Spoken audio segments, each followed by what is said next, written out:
नमस्कार साथियों, स्वागत है आपका अपने YouTube चैनल पर। साथियों, पॉलिटिकल साइंस से बादशाहता की तैयारी करने वाले विद्यार्थियों का आपके अपने इस सीरीज में स्वागत है। इससे पहले मैं 5 वीडियो आपके लिए खास क्वेश्चनों के अपलोड भी करता हूं, आप इनका लाभ ले रहे होंगे। आज मैं प्रस्तावना से संबंधित खास आपसे चर्चा करने वाला हूं फुल डिटेल से। और पहले आपको मैं ये कुछ खास ऑब्जेक्टिव क्वेश्चनों के आंसर बताने वाला हूं, फिर मैं आपसे कंप्लीटली प्रस्तावना को लेकर बात करूंगा। प्रस्तावना के बारे में आपके पूरी बात सेट हो जाए, पसंद आ जाए, दिमाग में ऐड हो जाए, तो आप वीडियो को लाइक करना और नया कोई कैंडिडेट हो तो जरूर अपने यूट्यूब चैनल के साथ जुड़ जाना।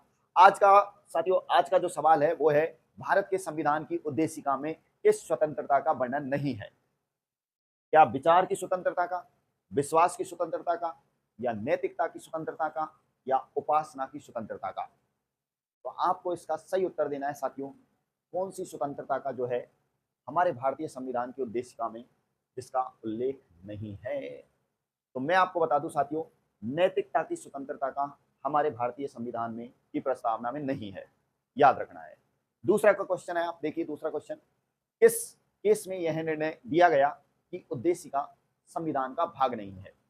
Option number 1 Berubari Bharati case, sorry पहला ऑप्शन है केशवानंद भारती केस, दूसरा ऑप्शन है मेनका गांधी केस, तीसरा ऑप्शन है विशाखा केस, और चौथा ऑप्शन है बेरुवारी केस।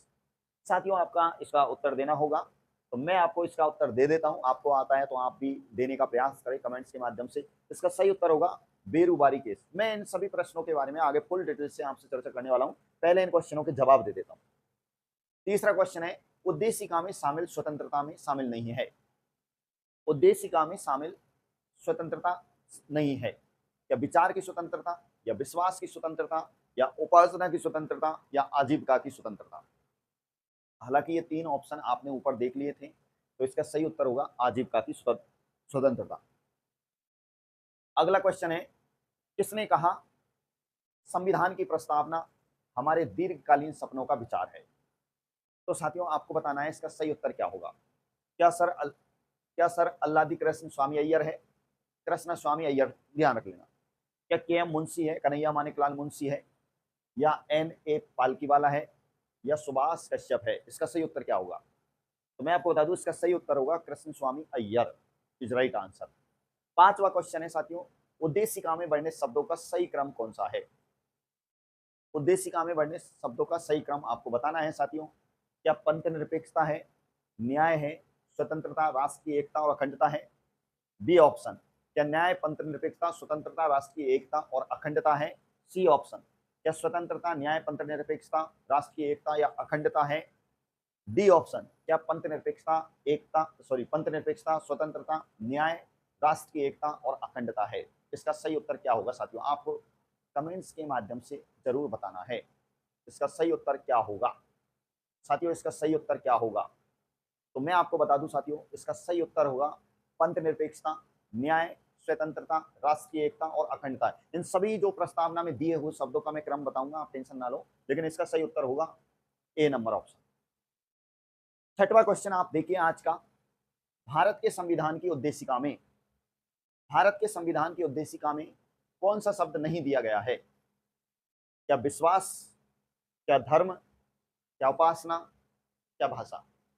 तो मैं आपको बता दूं साथियों, भारत के संविधान की उद्देशिका में भाषा शब्द का उल्लेख नहीं मिलता है, जबकि विश्वास, धर्म और उपासना ये तीनों स्वतंत्रताएं हैं, जबकि भाषा शब्द का उल्लेख नहीं मिलता है। अब मैं आपसे चर्चा करने वाला हूं कंप्लीटली प्रस्तावना के बारे में, समझने का प्रयास करना। साथियों, प्रस्तावना की मैं बात करूं तो प्रस्तावना को 13 दिसंबर 1946 को जवाहरलाल नेहरू ने संविधान सभा के सम्मुख प्रस्तुत किया था, जिसे संविधान सभा ने 22 जनवरी 1946 को कंप्लीटली पारित कर दिया था। और वही जो उद्देश्य प्रस्ताव थे, वही हमारे संविधान की उद्देशिका या प्रस्तावना कहलाई थी। इसीलिए प्रस्तावना का जनक या गॉड किसको कहा जाता है, फादर किसको कहा जाता है? जवाहरलाल नेहरू को कहा जाता है। तो बात करते हैं, हमारी प्रस्तावना जो है हमारे संविधान के पहले पृष्ठ पर है। लेकिन साथियों, आपको ये भी मैं बता दूं कि ज्यादातर देशों के जो संविधान है उनके पहले ही पृष्ठ पर प्रस्तावना पाई जाती है, लेकिन एकमात्र फ्रांस देश की जो प्रस्तावना है वो उसके संविधान के मध्य में पाई जाती है, ये भी ध्यान रखना है।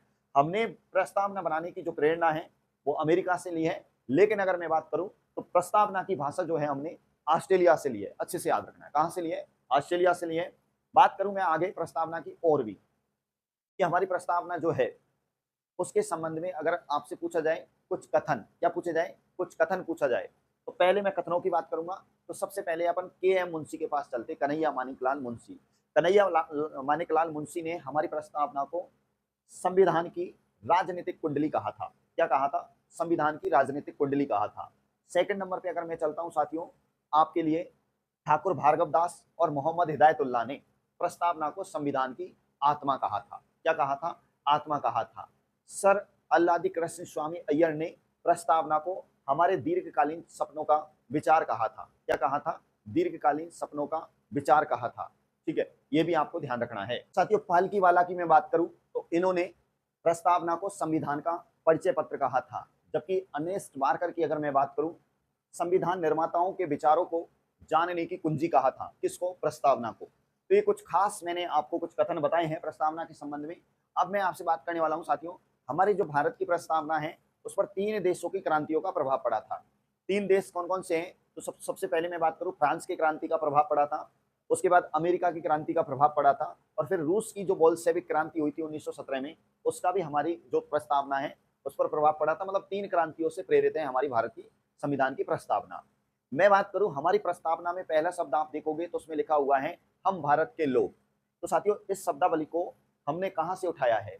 तो इस शब्दावली को हमने उठाया है यूएनओ, बोले तो संयुक्त राष्ट्र संघ के जो चार्टर हैं वहां से लिया है। याद रखना है, हम भारत के लोग, मतलब हमारे भारत की जो संप्रभुता है, हमारे भारत की जो संप्रभुता है वो संविधान में निहित है, बोले तो जनता में निहित है। ठीक है, संविधान ना आए तो जनता इज राइट आंसर। तो हमारे देश की जो संप्रभुता है वो जनता में निहित है, ये इस ओर इंगित करती है हम भारत के लोक शब्दावली। उसके बाद अगर मैं बात करूं साथियों आगे की, हमारे इस प्रस्तावना में 3 प्रकार के न्यायों का उल्लेख किया गया है। कितने प्रकार के? 3 प्रकार के न्यायों का उल्लेख किया गया है। एक तो सामाजिक न्याय, एक आर्थिक न्याय और एक राजनीतिक न्याय। इन 3 प्रकार के न्यायों का उल्लेख किया गया है प्रस्तावना में। जबकि 5 प्रकार की स्वतंत्रताओं का उल्लेख किया गया है। कितने प्रकार की स्वतंत्रता? 5 प्रकार की। मैं बात करूं तो साथियों, एक तो है विचार की स्वतंत्रता। किसकी स्वतंत्रता? विचार की स्वतंत्रता है। एक अभिव्यक्ति की स्वतंत्रता है, एक विश्वास की स्वतंत्रता है, एक धर्म की स्वतंत्रता है, और साथियों एक उपासना की स्वतंत्रता है। इन 5 प्रकार की स्वतंत्रताओं के साथ ही 2 प्रकार की समानताओं का भी उल्लेख मिलता है। बात करते हैं कौन सी समानता है साथियों, तो एक तो है प्रतिष्ठा की समानता और एक है साथियों अवसर की समानता। तो ये 2 प्रकार की समानताओं को भी आपको ध्यान रखना है। अब मैं आपको बात बताऊं साथियों, क्या हमारी प्रस्तावना में संशोधन हो चुका है? तो ये सवाल कई बार आ चुका है। तो हमारी जो भारत की संविधान की जो प्रस्तावना है उसमें मात्र एक बार संशोधन हो चुका है। जो कब हुआ? तो साथियों 42वें संविधान संशोधन अधिनियम 1976 में हुआ था, जिसके तहत हमारी प्रस्तावना में 3 शब्दों को जोड़ा गया था। 3 शब्द कौन से हैं? तो एक तो है साथियों समाजवादी, एक साथियों पंथ निरपेक्षता जिसे धर्म निरपेक्षता भी कहा जाता है, और एक है साथियों अखंडता। इन 3 शब्दों को जोड़ा गया था, ध्यान रखना है। कब? 1976 में। उसके बाद अगर मैं बात करूं साथियों, हमारी प्रस्तावना के संबंध में कई विवाद हुए थे, कई वाद हुए थे। तो कुछ वादों की मैं बात करता हूं। तो प्रस्तावना के संबंध में जो पहला वाद हुआ था वो बेरूबारी विवाद बनाम पंजाब सरकार हुआ था। ये कब हुआ था? ये 1960 में हुआ था, जिसके तहत पाकिस्तान की बाउंड्री को भी अलग किया गया था। तो बेरूबारी विवाद जो है ये कब हुआ था? 1960 में। दूसरे नंबर का जो विवाद हुआ था साथियों वो हुआ था गोलकनाथ बनाम पंजाब सरकार। ये 1967 में हुआ था। इसमें आपको ध्यान रखना है, वही पहली जो बात थी, पहला जो विवाद था जिसमें ये कहा गया था बेरूबारी विवाद में कि प्रस्तावना जो है वो संविधान का अंग नहीं है। तो आपसे पूछा जा सकता है कि किस विवाद में प्रस्तावना को संविधान का अंग नहीं माना? तो साथियों बेरूबारी विवाद में प्रस्तावना को संविधान का अंग नहीं माना। लेकिन बेरूबारी विवाद में ये भी कहा था कि प्रस्तावना जो है वो संविधान की कुंजी है, ये याद रखना है। तो ये चीज हो गई।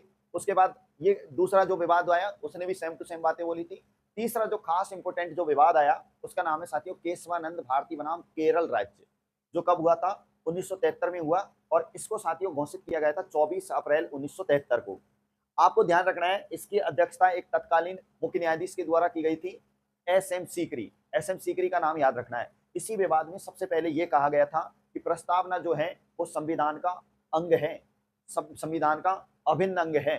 लेकिन यह भी कहा था कि भैया प्रस्तावना जो मूल प्रस्तावना है उसके मूल ढांचे में चेंज नहीं किया जाएगा। मतलब प्रस्तावना के मूल ढांचे में परिवर्तन नहीं किया जाएगा। अब आप ये सोचोगे कि साथियों मूल ढांचा कौन सा है? तो जब हमारा संविधान बन के तैयार हुआ, कब हो गया था? 26 नवंबर 1949 को कंप्लीट हो गया था। उससे पहले जो भी हमारे संविधान की चीजें हैं वो मूल संविधान के अंतर्गत आती है। उसके बाद जो भी चीजें हैं वो बाद में जोड़ी गई है। तो कहा था कि भैया बाद की चीजों में तो परिवर्तन हो सकता है, लेकिन मूल ढांचे में चेंज नहीं किया जाएगा और प्रस्तावना संविधान का अंग है, ऐसा ये कहा था, आपको ध्यान रखना है। उसके बाद एक विवाद हुआ था, SR बॉम्बे विवाद। ये कब हुआ? 1994 में। तो आपको ध्यान रखना है, इसके तहत पंथ निरपेक्षता को प्रस्तावना का मूल ढांचा माना गया था। ये 4 विवाद आपको याद रखने कि प्रस्तावना से संबंधित पूछे जाते हैं। उसके बाद अगर मैं बात करूं, कुछ शब्दावली है जिनका क्रम भी पूछा जाता है। तो क्रम में पहले जो शब्दावली है वो तो ये पूछी जाती है, संपूर्ण प्रभुत्व संपन्न। पहला एक वर्ष तो ये आएगा संपूर्ण प्रभुत्व संपन्न, दूसरा आएगा समाजवादी, तीसरा आएगा पंथ निरपेक्षता और चौथा आएगा लोकतांत्रिक गणराज्य। ये याद रखना है। फिर क्या रहता है? फिर साथियों न्याय, स्वतंत्रता और समता, ये आएगा। फिर आएगा साथियों गरिमा, एकता, अखंडता और बंधुता। इस तरीके से इन शब्दावलियों को भी आप ध्यान रखें। तो साथियों इस तरीके से मैंने आपको ये प्रस्तावना के बारे में लगभग संपूर्ण जानकारी दे दी है। ये फर्स्ट ग्रेड में स्पेशली आपके टॉपिक दे रखा है। यहाँ से रीट से लेकर सेकंड ग्रेड, फर्स्ट ग्रेड यानी नेट, जेआरएफ एंड यूपीएससी तक यहाँ से सवाल पूछे गए हैं। तो इस टॉपिक को आप यहाँ से आप कवर कर सकते हैं, अच्छे से समझ सकते हैं। बात समझ में आई हो साथियों? वीडियो अच्छा लगा हो तो आप प्लीज चैनल को सब्सक्राइब करें, और नया कोई विद्यार्थी हैं तो मेरे हिसाब से अब आपके चीजें समझ में आई गई होगी, तो आपको कहीं ना कहीं फायदा मिलने वाला है। इसलिए हमारे YouTube चैनल को अभी सब्सक्राइब कर लीजिए। आपको हम ऐसे शानदार कंटेंट लाते रहेंगे, बताते रहेंगे जो कि एनसीईआरटी संबंधित है। अब आप इस प्रस्तावना को अच्छे से पढ़िए। इसमें जो मैंने सारी चीज बताई है वो ही तो स्वतंत्रता है। 5 आप इसमें न्याय देख सकते हैं, सॉरी 3, इसमें 3 प्रकार के न्याय देख सकते हैं, 5 प्रकार की स्वतंत्रताएं देख सकते हैं, 2 प्रकार की आप समता देख सकते हैं, और आप इन शब्दों का एक क्रम देख सकते हैं। इसी में आप नीचे देखोगे तो इसमें लिखा हुआ है कि आज एदत हम संविधान को 26 नवंबर 1949 को अधिनियमित, अंगीकृत और आत्मार्पित करते हैं। इसमें एक शब्द बंधुत्व आएगा, तो हमने बंधुत्व की भावना एक आप देखोगे, स्वतंत्रता, समानता और बंधुत्व की भावना को कहां से लिया है? तो ध्यान रखना हमने फ्रांस की क्रांति से ही लिया है, जबकि सामाजिक न्याय की व्यवस्था को हमने रूस की क्रांति से लिया है। तो इस प्रकार की कुछ बढ़िया बातें थी जो आपने सीखी। उम्मीद करता हूं आपके समझ में आई होंगी।